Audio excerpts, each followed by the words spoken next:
different teams. This coming season, it's going to be his third with the Ravens. He's a two-time Super Bowl champ. I don't see the ring on you, though. We'll have to maybe next time. Tomorrow, we'll see. He's coming back tomorrow. Winning twice with the Patriots in a 3-year span. He was part of the 28-3 comeback, Super Bowl 51. Helped the Pats win again in Super Bowl 53, and Kyle had the best individual season of his career in 2024. 12.5 sacks, a career high, the fourth most in the NFL, leading to his first Pro Bowl. It was fun to see you there as well. That's pretty. You feel good after seeing all that. That's a good hype up. I'm ready to play again. You got a decade left in your career at this rate. I'm ready to go. Thanks for that. Was a great intro. You're only getting better as you go along. I mean, not aging many like fine wine. I love it. There we go. I was hoping you'd say that. All right, now back to a guy that Kyle played twice a year. George Pickens spoke about being traded to the Cowboys. This just came in moments ago. I'm grateful to be here, and I'm grateful to play with Dak. As far as like roles and stuff like that, I'm just here to work. Whatever role finds me best is where I'm gonna find myself. And I feel like growth for me is taking a great direction, and me coming to the Cowboys, I'm kind of where my feet are right now, to be honest. I'm not really thinking about contract talks. I'm just glad to be here at Cowboys right now, and trying to build a winning culture. All right, Adam, what are the Cowboys hoping for with Pickens in Dallas? Well, how many times did we hear about the Dallas Cowboys potentially pursuing a wide receiver this offseason? How many times did Field Yates give them a wide receiver in the draft, whether it was Tedder or McMillan or some other player that could come in and complement CD Lamb? And ultimately, Dallas waited until after the draft to trade essentially a 3rd and 6th round pick to Pittsburgh to get one of the most talented wide receivers in the league. Talent, of course, is not the question.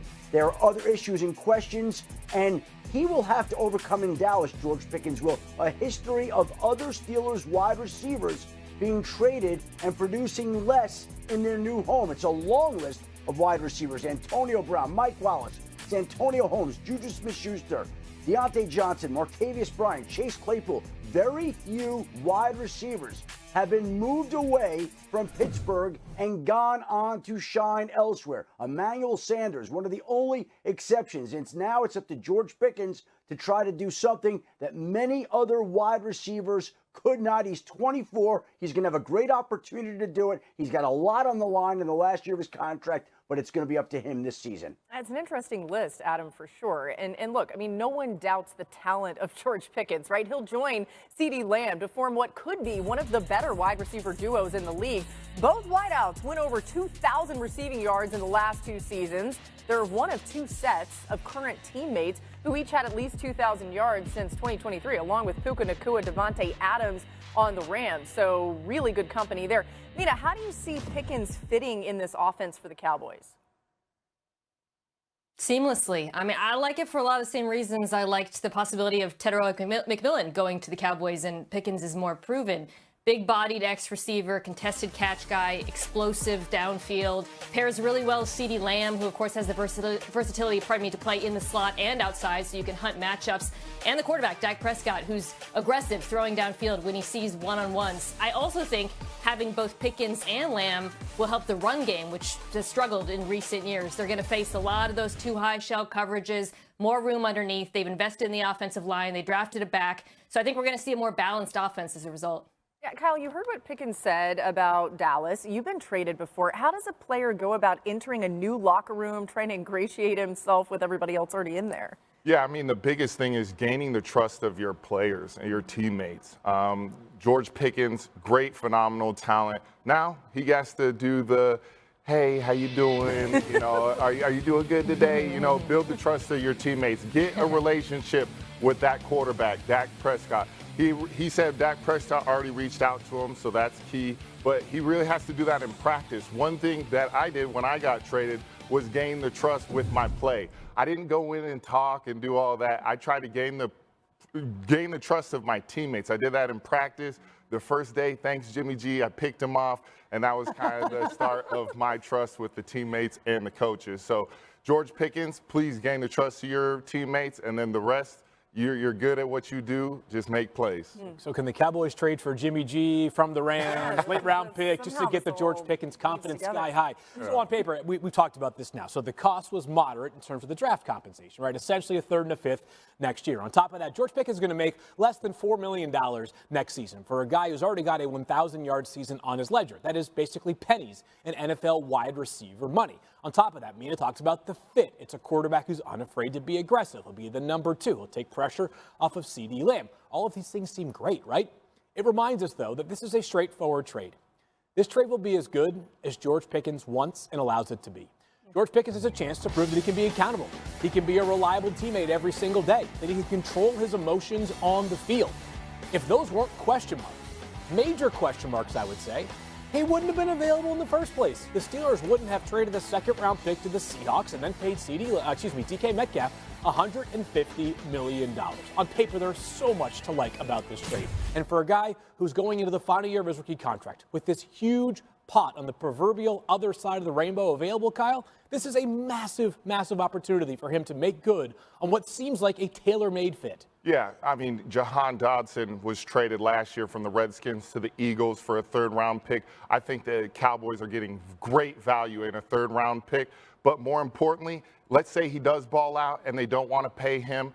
The Cowboys get a comp pick when he gets paid by another team, and I think that's really, really good value as well. Okay, if the great Eric DeCosta, the GM of your Ravens franchise, is watching right now, he's so proud. You're talking about the potential for a comp pick. Nobody loves their comp picks like the Baltimore Ravens. Yeah. You are truly a Raven. Well done. I love it. I mean, it's funny. I've even seen some stuff on Twitter where people were like, oh, look, Jerry Jones and Howie Roseman, they're both playing this so well. And I don't think any of us think that Jerry Jones is quite the level of what Howie Roseman has done. But you do see some of these moves that the Cowboys have made, and you say, okay, we see what you're working toward here. All right, let's get back to Kyle's team, talk a little bit more about the Ravens. They made some key additions on both sides of the ball this offseason. In free agency, Baltimore added DeAndre Hopkins to the wide receiver group. They signed Cooper Rush to be Lamar Jackson's backup. They focus on the defense early in the draft, selecting safety Malachi Starks and edge rusher Mike Green in the first 2 rounds. Kyle, let's talk about this Ravens defense, okay? What do you think is the next step for you guys? The next step is get to that last game and eventually win that last game. But really, I think what they did in the draft was really, really good. EDC, he's one of the best in the NFL at being a GM. I think getting Malachi Starks complement Kyle Hamilton on the back end, as well as Adarius Washington. You also have Mike Green, led the NCAA in sacks last year with 17 and a half. An amazing talent he is.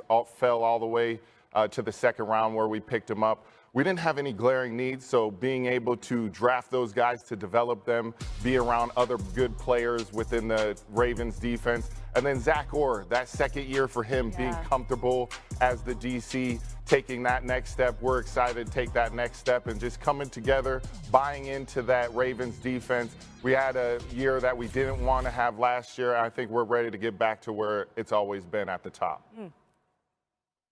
Yeah, I'm glad that you mentioned Zach Orr, Kyle, because that's someone I'm really interested in seeing how he continues growing, because I thought in the second half of the season, down the stretch, you really saw his development as a play caller. We all remember the first half of the season, there was struggles on defense on the back end, not where Kyle plays. And then mid-season, he made a lot of adjustments, including moving Kyle Hamilton, you talked about, to the post. Darius Washington becomes a starter, and suddenly you kind of stop the bleeding in the pass defense. Now you add Malachi Starks into the mix. Suddenly you get to use Kyle Hamilton in a more versatile fashion again, maybe get him rushing the passer. Up front, you add more edge depth. Maybe then you can integrate him into your pressures, and we'll see how the Ravens have such a fun when it comes to pressures. They use the simulated pressures we love so much. See how Mike Green figures into that. So I'm just excited to see, as a coach, how Zach Orr continues developing, because we always talk about players developing, but young coaches develop too. Yeah, I loved what you said, Kyle, about how you all as a defense are ready to develop right along with him, which I think is going to be a lot of fun to watch. Let's talk about Lamar, though. Okay, what's it actually like practicing against him? Well, I always tell people he isn't lying when he says he doesn't sprint in real games. For whatever reason, in practice, he likes to point at you as he's running by like, you can't touch me, but we really can't because he's that fast. But he does a phenomenal job, and I think the biggest thing that I always challenge Lamar every time, I get a chance to talk with him is taking that next step. And he's already on another level, but just continue that growth of what he's doing, the path that he's on. He is on another level right now playing the quarterback position, but I also think he can take it up a notch, and it's scary because he wants to. His path to continue to get better each and every game, as well as the week, the preparation that he has. I'm excited, and I'm grateful that I'm his teammate. It's not just the quarterback that accounts for wins or losses in the playoffs, but obviously you have played both with Tom and then against Patrick Mahomes at the highest levels. And I think sort of the defining trait for those two quarterbacks who have become the signature quarterbacks of the past 25 years is clutch production. Got to have the situations. You were there for some of the biggest comebacks and some of the biggest games and the highest stakes and the most difficult environments to play against. You probably never felt like 3rd and 10 when Tom was under center was, all right, we better get ready to punt the ball. You're probably thinking to yourself, I don't know who it's going to, but it's going to be a first down. And that's where Lamar is going to take that next step, or where he needs to take that next step. It's him, it's Josh Allen, it's Joe Burrow, the quarterbacks who we accept, and deservedly so, as elite MVP caliber players. They just don't have the one thing that Patrick Mahomes already has 3 of, and now Jalen Hurts has 1 of. And I think he has shown that. I mean, you go back all the way to last year where you look at the first game of the season against the Chiefs, where he did have just a